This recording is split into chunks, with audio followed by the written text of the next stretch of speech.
It's an immense pleasure to have my dear collaborator, friend, and long-standing colleague here with us as one of our Mercator Distinguished AI Visiting Professors.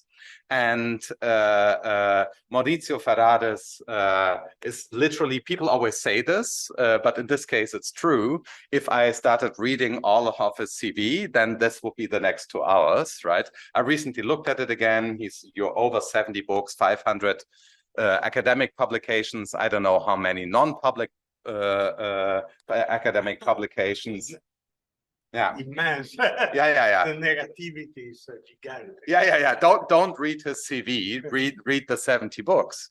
And so Maurizio has had like a long-standing trajectory. It would be interesting to like give an analysis of the different stages of his intellectual development.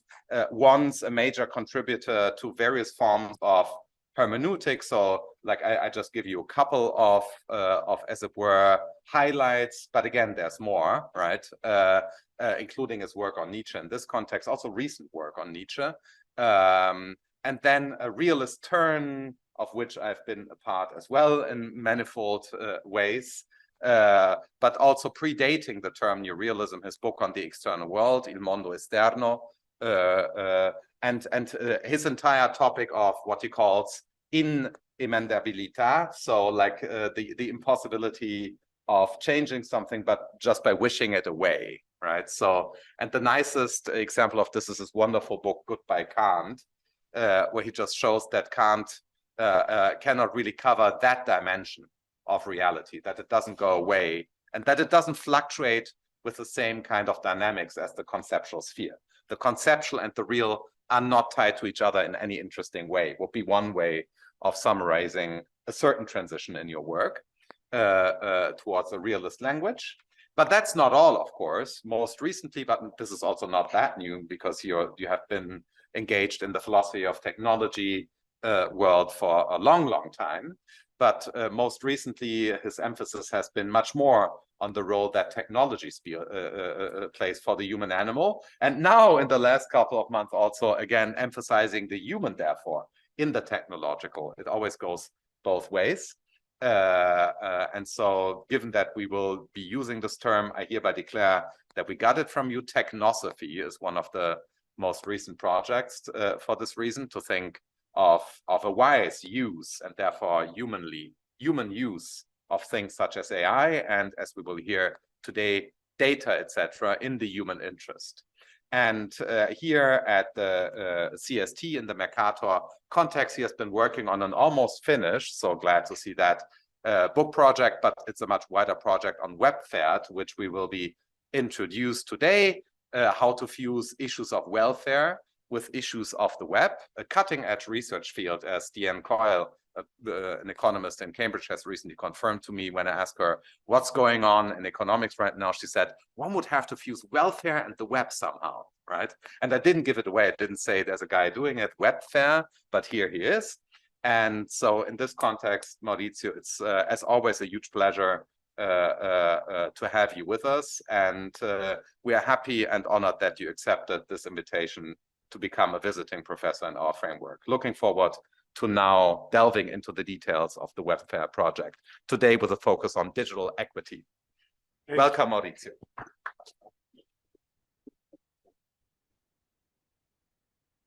Thank you very much for the invitation. Thank you for the patience you will have in hearing a bad English as the mine. Thank you for a lot of other reasons that you will discover on the way. But I am really grateful to the Mercator institution because those months of work here in Bonn allowed me to bring back home the result of a long-standing research, namely the Webfare. Is it possible to create a digital welfare?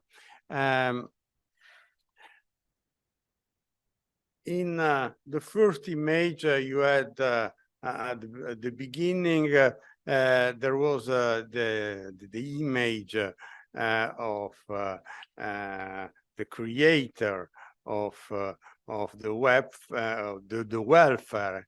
But here I have the complete image is a little bit different because it has in its sense an iPad. This iPad make the difference because if we want to make a new welfare, we cannot avoid of using the resources of this completely new capital, which is given by the web. So the problem, of course, is what is the web? Like in the question, what is the water? We all live in the web, but if you think about the definition of the web in technological definition, technical definition of the technologies related to the web is ICT, information and communication technologies, which I believe is extremely misleading, because what characterizes the web is not the fact of communicating, because also a landline phone communicate. Is not the fact of giving information, because also a book give information. Is the fact that the web records any single act of the human form of life if this human form of life enters in contact with the web.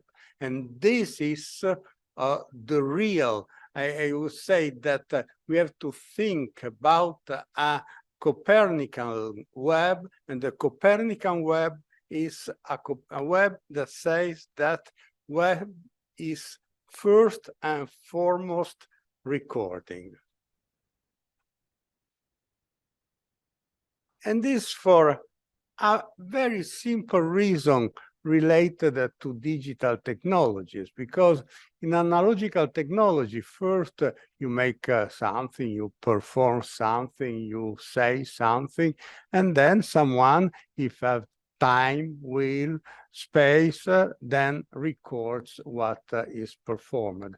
Whereas in the case of the digital technologies, in order to make a message, you have to codify this message. And in order to codify this message, you have to record this message. And this means that everything enters in contact with the web, creates data, documents, and an archive. I was surprised at the beginning of the COVID event. There was the suggestion of someone who says, look, since we have recorded all the cough of the humanity, then we can make an algorithm that allows by simply correlating the type of cough with the type of positivity or negativity to the virus, and therefore make a diagnosis. So you simply coughing in your cell phone, you will be diagnosed positive or negative with the COVID.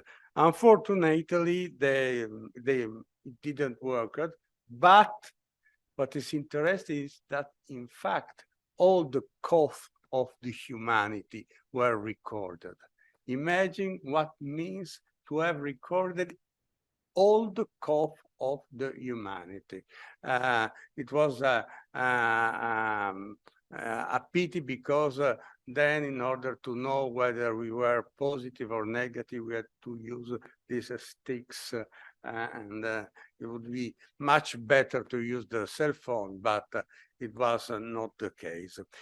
If the web, as I said, is basically recording, then we have to redescribe completely the web in a form which is completely different from the mainstream description of the web.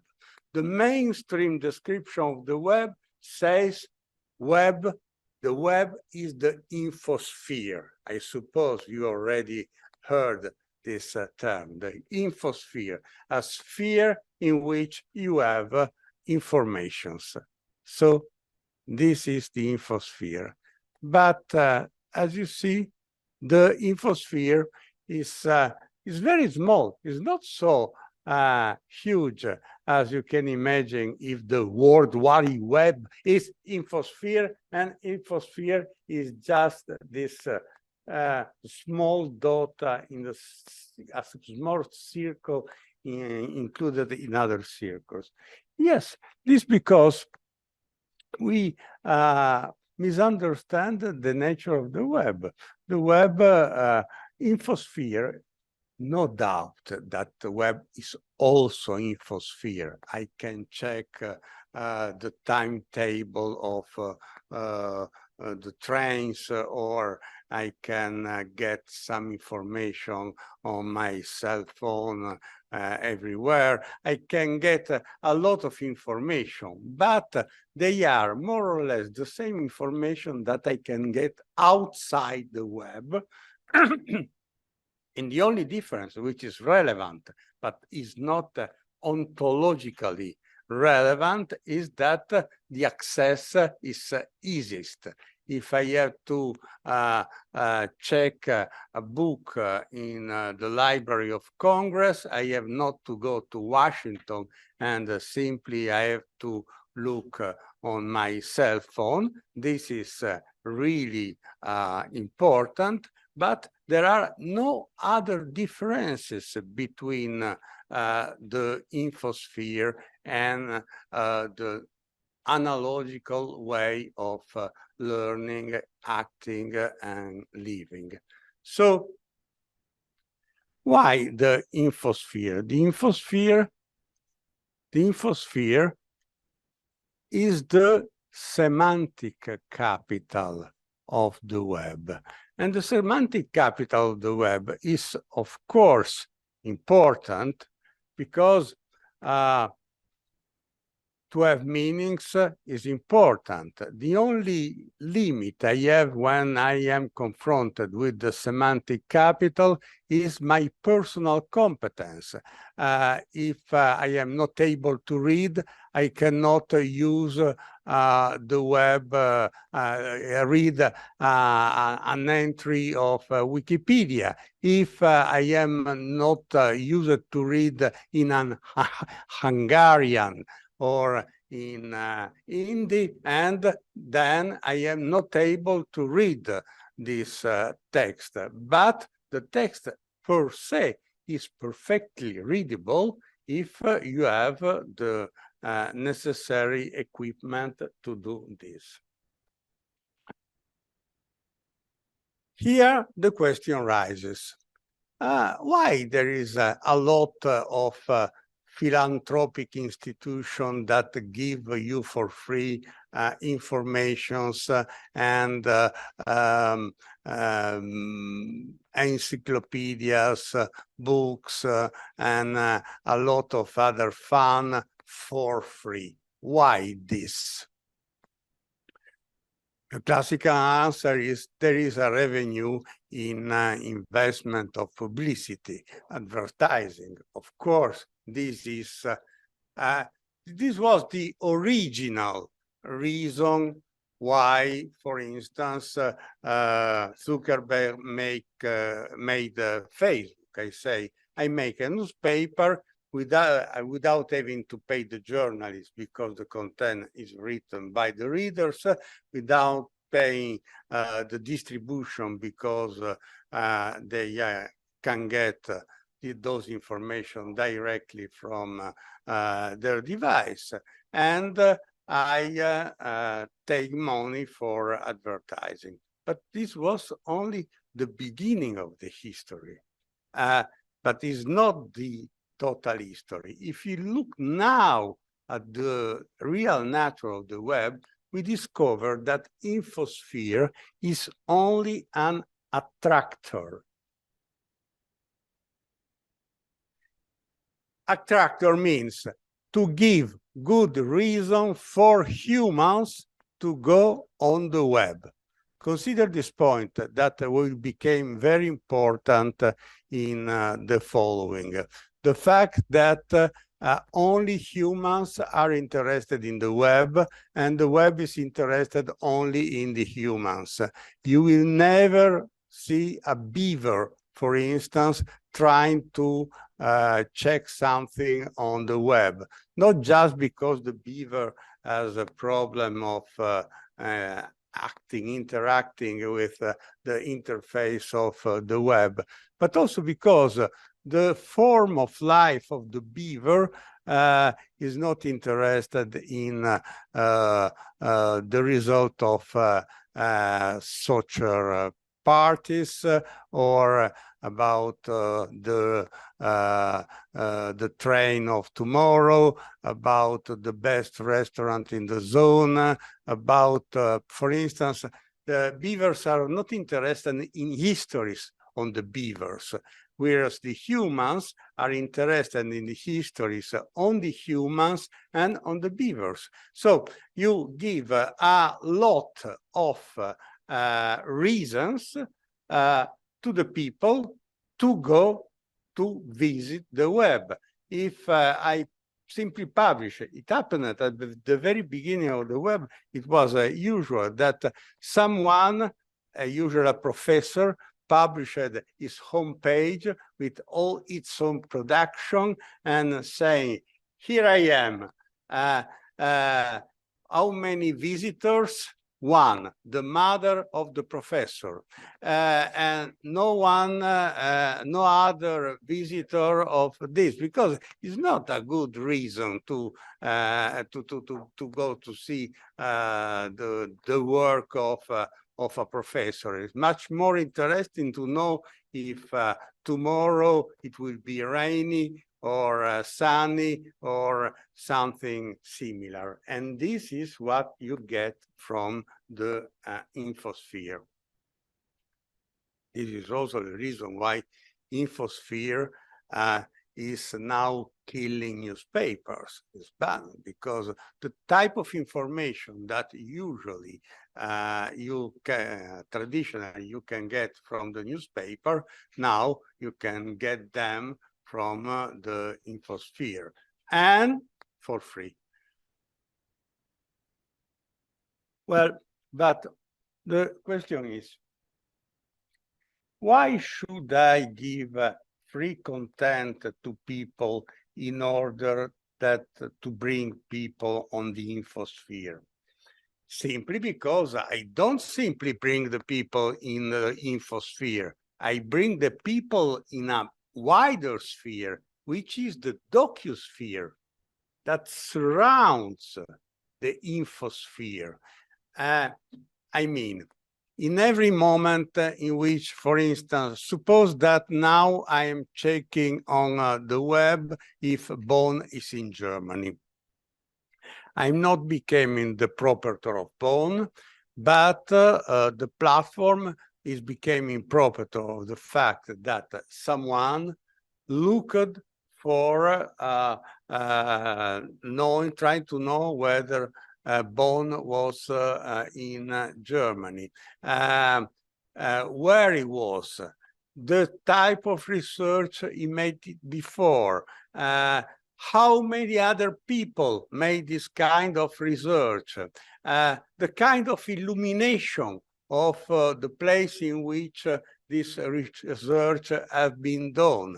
And then you have what I call a syntactic capital, not semantic, but syntactic capital in the docusphere. Why syntactic? Because the most of information that you can get from the docusphere are not really interesting per se. For instance, none of us is interested in knowing that he is here in this moment. But if you put together the fact that there is, say, about 20 persons in the same place, this is already an information, something that can be valuable, something that can be, that has a meaning. For instance, there is a party, there are people that are sleeping together hearing a professor, or there is a lecture, or whatsoever. This can have a sense. And here you have a production of a surplus value, because if you look the relationship between the producer of data and the platform in the infosphere, it seems a strange fair trade, because I give you for free informations and services, and you give for me information and services for free. And that's all. There is no mystery. But if we consider the point from the point of view of the docusphere, this changed a lot, because I became proprietor of information. I can compare those information with a lot of other information. I have possibly the hermeneutical skills that allows me to interpret this information, finding a sense in this confused syntax of symbols that I have in the web. And I have also, for instance, the technical instrument, the supercomputer that allows me to compare billions of data, because the single data are not interesting, but billions of data makes already something relevant, makes a new brand capital. And really a new capital, because this capital was not considered. Think about the book of Thomas Piketty, The Capital of the 21st Century, that appeared only 10 years ago, 2014. But for Piketty, the real capital was the finance, was not the data economy. And this is not say a limit of Piketty, because the most of people at the time were not convinced that the great new economy will be data economy. The most were thinking that advertising was enough. Whereas if we consider the question from the point of view of the enormous difference of advantage that as a platform vis-a-vis the single user in the docusphere, not in the infosphere, then you recognize a surplus value, which is the highest surplus value in the history of humanity. Because you know that Karl Marx said that, for instance, when you are a servant in middle age, you were aware that you were working for you if you were working in your field, and you were working for your master if you were working in the field of your master. This was no more the case for the human working in an industry of the 19th century, because the worker does not exactly what is the moment in which it ceases of paying its own salary and gives pure surplus value to the owner of the industry, especially because also the owner of the industry is not aware of this. This depends from the condition of the market, can change. And in this case, in the case of the syntactic capital produced in the docusphere, there is the fact that there is at the moment half of the humanity, including boys, unoccupied peoples, employed peoples, old men, retired men and women, all this kind of humans works in the sense that produces a potential value in every single moment of its life. For instance, in this moment, Marcus is taking notes. He's making two different things. On the one hand, he makes his proper work. On the other hand, he produces data for platform. And this is a work that he doesn't consider a work because he's happy to be a great philosopher with a good job, a good salary, and who cares about the data that I produce with an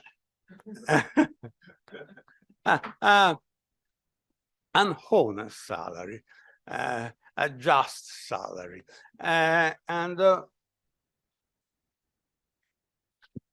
But for instance, as you know, the beggars standing outside the supermarket usually have a mobile phone. And I don't know how much money you can raise begging in front of supermarket during an afternoon, maybe $5. I don't know.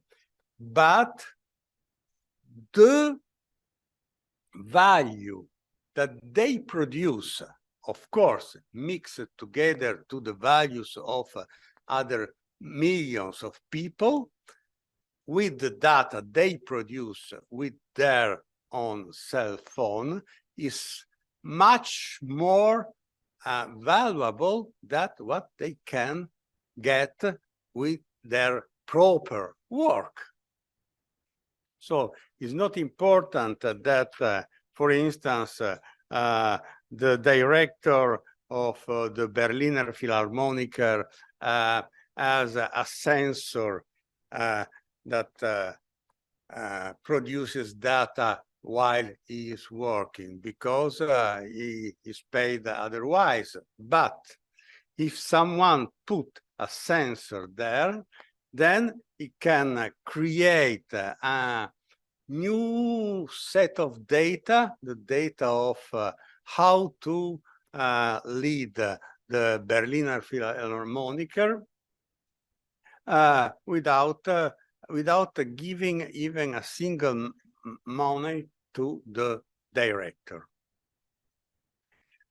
So there is this huge surplus value, and this huge surplus value is nowadays used in two very different manners. There is the liberal money in the United States. That means that all the surplus values enters in the pocket of the proprietors of the platforms, or the use in China. In China, in fact, this surplus value is socialized and this explains the gigantic exploit of China from an economical point of view in last decade. But since the state is the proprietor of the platform, it can exert a form of control over the life of the citizens that is far more than the panopticon. So is the complete reduction of the liberty. So we have the freedom. So we have two solutions. In one solution, you have redistribution without freedom, and in the other solution, you have freedom without redistribution. And this is a serious problem. How to solve it? The first, the most important step in here is to understand that the infosphere is included into the docusphere, but the docusphere is included into the anthroposphere. As I said before, web is important only for humans, and only humans are interesting for the web. Also, things like the weather report that seemingly are not strictly related to the humans are in fact interesting only for humans, because the humans go in the weekend, have to choose the kind of dress of to use the day after, and a thing like this, which is not the case of any other non-human animal in the world. So the anthroposphere is the ground, the foundation, the real foundation of the web. And we have also very strong empirical proof, namely that humanity survived for millennia without the web, but the web will disappear a second after the disappearing of humanity, because all this kind of goods and values and informations and data that we give to the web will cease to enter in the web, and then the web will remain a series of incomprehensible machine done for doing nothing and for stopping when the electricity ceases to work. Well, in this sense, the anthroposphere is a human capital. And what is interesting in this human capital is that the most important, the most relevant act in this human capital is not production, but consumption.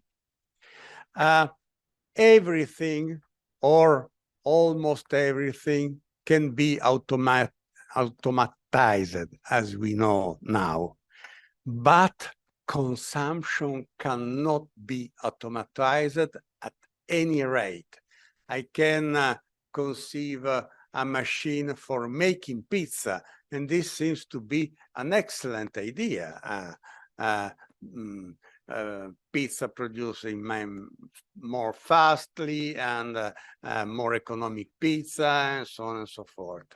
I can conceive a machine for distributing pizza, a drone that enters with the pizza, and it's also fascinating. Be careful, of course, of the course of the drone, but this is possible.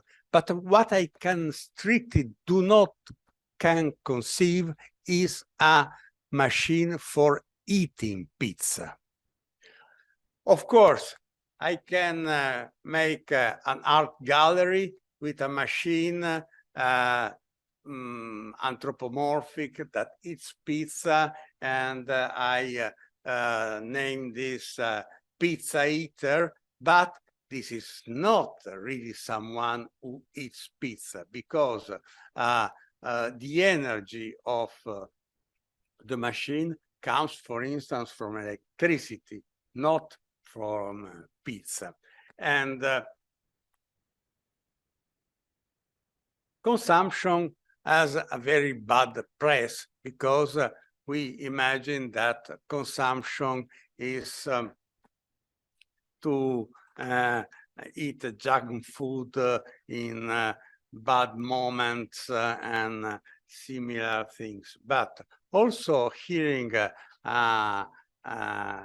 a book is consumption. Also reading the Critique of Pure Reason is an act of consumption, a perfect act of consumption, a noble act of consumption. Of course, is in a sense spiritually more elevated to make consumption of the Critique of Pure Reason than of pizza.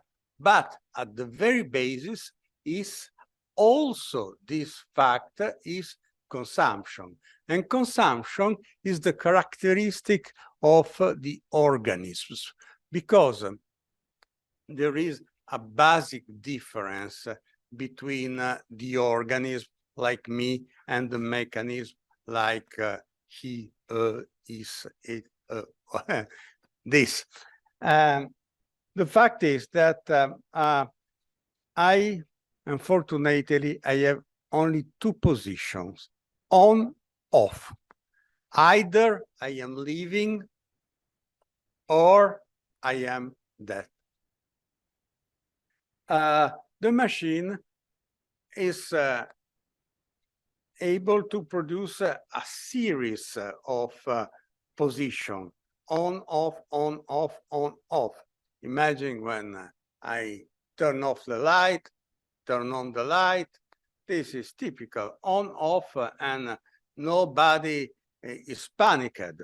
And the way by which, for instance, the computer is not so worried about the lack of electricity is the fact that he is perfectly aware, if he was in possession of awareness, which is not the case, that he will resurrect when you put again the plug in and connect with the electricity, which is not at all the case of any other kind of organism. Any organism has only two positions. And this explains also because you will never see, for instance, a computer fighting with another computer in order to have electricity because is in fail of electricity. You cannot imagine an Internet of Things in which, for instance, the fridge strikes against the coffee maker in order to have the power, because all these kind of habits are habits of organisms that have a fear, needs that cannot be postponed, and therefore will to power,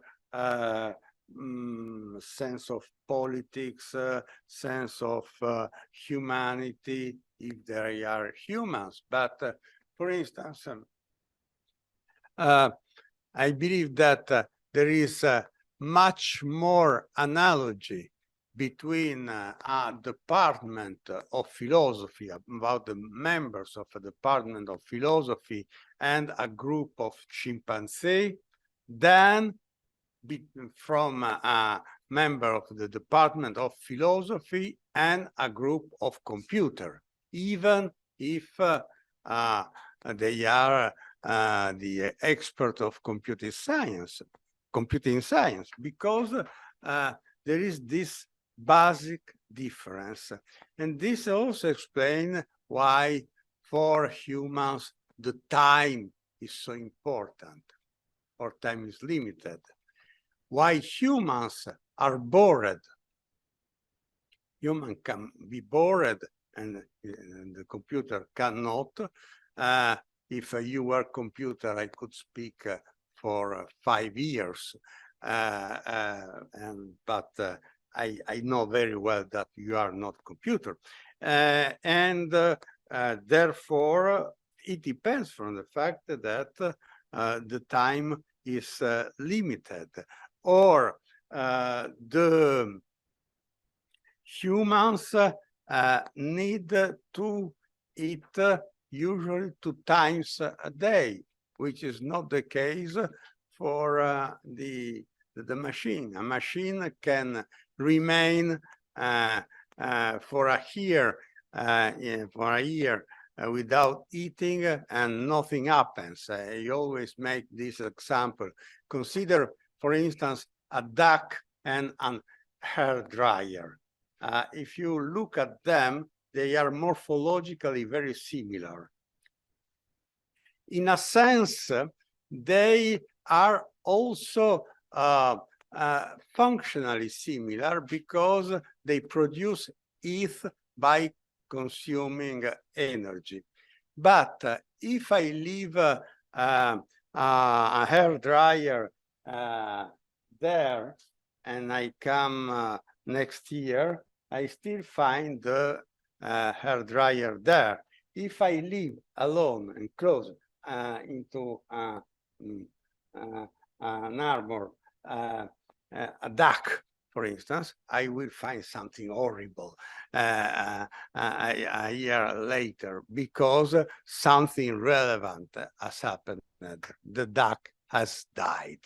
Well, this for the consumption. The consumption is the reason why all the system works, and is the reason why the automation is provided. We provide automation in order to make, to answer to increasing need of consumption of the humanity, which is in itself increasing in number.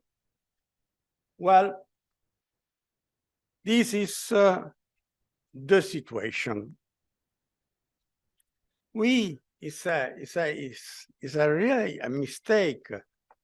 The first mistake, the first great mistake, is not to consider, as I said, the docusphere, because in this sense we don't understand the surplus value, and we are not able to explain why platform get so many money. But the greatest problem is not to consider that the docusphere is included into the anthroposphere, in the sphere of the form of life of humans, and this form of life of humans has systematically to do with consumption at the very end. If you look at the consciousness, will, thought, and whatsoever, intentionality, of course, you will find at the very origin the consumption to be directed toward something that you should, that is a part of a process of consumption. Well, what can we do? Theoretically, we can consider that the human capital should be considered a human heritage, namely an heritage of all the humanity, not just something that is produced by the humanity, but is used and capitalized only by a part of humanity in different ways. And to consider also the features, the special features of this capital. First, is new, is completely new. As I said, 10 years ago, the most of people, also people working in the web, were not completely aware that the new capital was data. The act recorded by the web are acts as old as humanity. For instance, coughing or making gestures or speaking or whatsoever. But before all this disappears like tears in the rain, so to speak, because they leave no traces. Now they are recorded and they enter in a possible process of archive, interpretation, and capitalization. This is the complete new situation of the last 10 years. I say last 10 years, only because, for instance, Piketty do not mention this point, but of course, it's a process. I cannot say what is the exact day in which all this became true. Second, is rich. Is rich because to know how many money has Zed or Zeb or Zuckerberg is not so interesting. Maybe it's interesting, but the richness of the knowledge of the human form of life you get from the web is incredibly richer than any form of finance or money or diamonds. For instance, we have a lot of diamonds, but this the information you get from the diamonds. The only information you get from the diamonds is that they have a cost, different prices for diamonds, and that's all. Whereas when they put, for instance, machine for recognize your voice has a value because it reveals a specific regional form of speaking that can be utilized in order to make machine of translation even performer, dictator phones even performer, and all these kind of things. Not just new and rich, is renewable. Consider this point.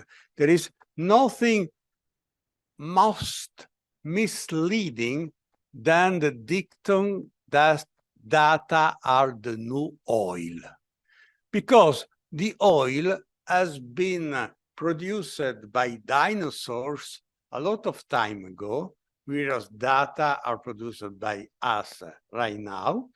But especially if I ask to, for instance, Marcus, could you give me a barrel of oil? Maybe he has one. Since he's generous, he gives me the barrel of oil, but he remains without the barrel of oil.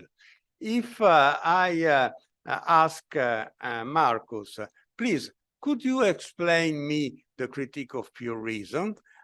He explains the critique to pure reason. I understand the critique of pure reason, but still Marcus remains the owner of its own knowledge about the critique of pure reason. And this is the distinctive features of the ideas. The ideas can be, the data are like ideas. You can give data without losing them. I mean, I can ask the data concerning myself to Google, which is allowed by an European law on the so-called data portability law. And the platform should give me this also because she remains owner of those data. I'm not someone who steals the data. He has the data, I have the data. And especially is fair.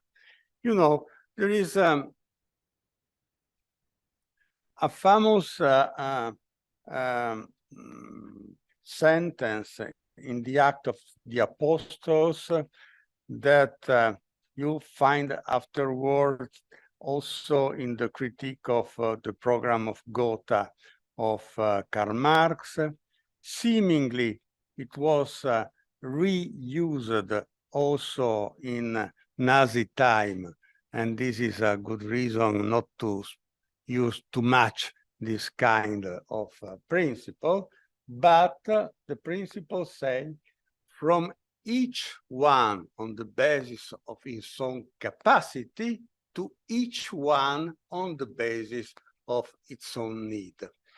In a society in which the production is important, is much more important than consumption, of course, the capacity is always winning, because if I need someone that makes me a pizza, I need someone who is able to make me a pizza. I cannot ask to a professor of philosophy, please make me a pizza. Maybe he able. I distrust on this possibility. But if you are in a situation in which the consumption is the most important thing in the world, then all humans are equals in consumption. Of course, the type of consumption of Mark Zuckerberg is different from my type of consumption and from the type of consumption of a beggar. But they all produce more or less the same amount of data about their consumption. And the data about the consumption of a middle-class human, for instance, are much more interesting than the data about the consumption of a hyper-billionaire, because they are more standard. Did you notice, for instance, that right now, usually the planes are always completely booked, completely full, which was not the case 15 years ago. Why? Because now we have so efficient algorithms in calculating the way of traveling of people that you can plan your flight in making it so that the plane is always full, also because this reduces the price. The billionaire who has a private jet is not interested in this sense because it makes no statistics. There are those traveling in low-cost class that are really interesting. And why this is fair? Because, you know, when the classical work, the work in the industry, the work of modern time of Charlie Chaplin was disappearing, there was a classical answer to the people asking, well, but if I cannot work in a factory, what should I do? And the answer was ridiculous. You should be creative. Just be creative, and the solution will be found. It's like to be Leonardo da Vinci, and then your problem will be solved. Leonardo da Vinci, by the way, had also a lot of problem, even if it was Leonardo da Vinci, but I cannot suggest to the entire humanity that the solution is creativity, this rhetoric of creativity that was so widespread some decades ago. Whereas the consumption is the answer, because also the most stupid of humans is able to make consumption. Exactly like the most genial of humans. Well, just to recall, I'm still at 10 minutes. It's fine? Okay. Just to understand what is the web, and the web is basically the ground, the Grund of the web is anthroposphere. Without humans, you cannot have the web. The humans have a human capital that should be understood as a human heritage, namely something that has to do with the entire humanity. How to manage this problem in order to I'm producing data, as you know, in order to avoid the two difficult ways, either freedom without money or money without freedom, I described before. I suggest the creation of a series of institutions that I call banks of virtue. They can be also universities, hospital, any other kind of institution. I use the term banks of virtue simply because it's an effective experiment we are running right now in Turin, in the institution I run, Scienza Nuova. Namely, it's very simple. You have a bank. This bank is, in a sense, a special bank because it's the confederation of more than 100 cooperative banks mostly in the northeast of Italy. So they are very sensible to the need of cooperation. And now they don't know how to cooperate. They are all rich and they lose the original reason of making this kind of bank. Well, this confederation of bank includes 2 million of clients. As I said, there is a European norm that allows the individuals to ask their own data to the platforms. None does this action because it's uninteresting. I am not interested in having all my single data, and especially I am not able to interpret them, to make a sense of them, also because individual data usually has a very feeble sense. Seemingly, this is always folklore. There was a German student that asked once to there was the only one, to Google to have all the data concerning his activity. He received a CD full of data, and that was all. That there is what you can do with this CD. Whereas if the bank asks to the 2 million of clients, do you allow me to ask to the platform to have your social data? They answer yes, because they trust in bank. Usually there is a relation of trust between clients and banks. And they say, yes, why not? I don't use those data.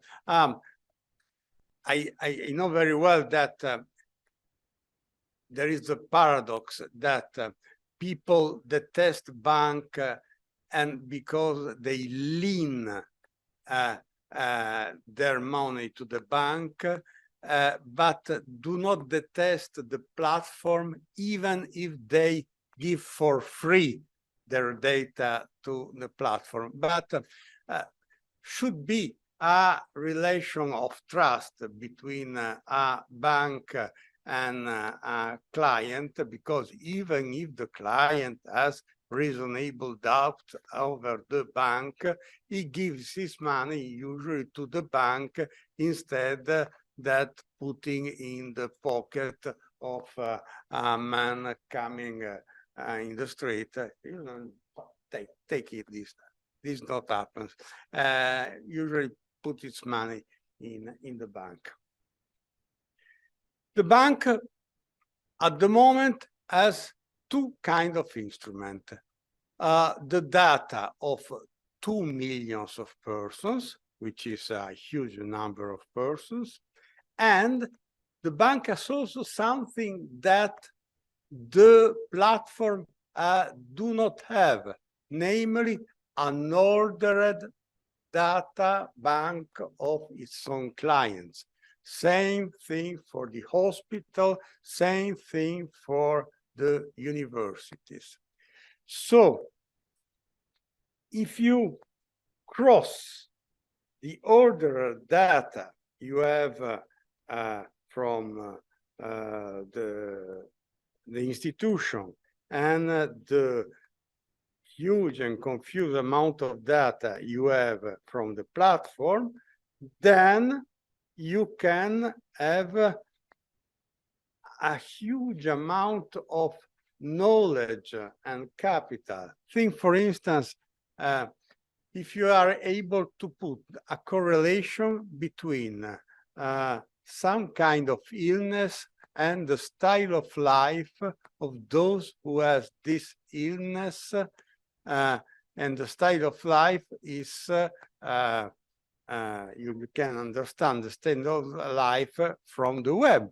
The web is very explicit about the style of life of the people. So the bank can act this way, making protection, because he says to his clients, I protect you. I mean, I ask your data, and I also ask some money in order to get your data or have your data from the platform. The platform should pay in order that I allow the platform to have your data. Then he has a possibility of interpretation for the reason I said, mixing the ordered data with the non-ordered data of the big data. Possibility of capitalization in scientific terms, but also in very basic economic terms. If you can make easily some prediction on the trend of the market if you are able to mix the data on the web together with the data of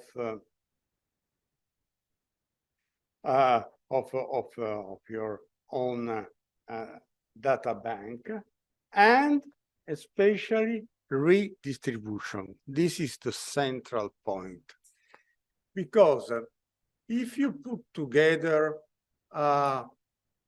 suppose a classical argument against the monetization of data is that they are not such big quantity of money. For instance, there was a bank in Dubai that make a similar experiment some years ago, and at the end of the year, it gave back 1,000 euros to his client, which was a very quite irrelevant amount of money for people who were billionaires. But if you put all those amount of data, which became an amount of money, in a single heap of money, you have a huge capital that you can use for philanthropic purposes. For instance, to give perspective to those who lose their works because of automation, or to this huge part of humanity that is often excluded from society because maybe produce data but has no money. You can improve a social well-being more or less of the same style of the old welfare, but with the difference that is based on a completely new capital. So you, in order to make this redistribution, you don't need to add tax to the people. Thank you very much.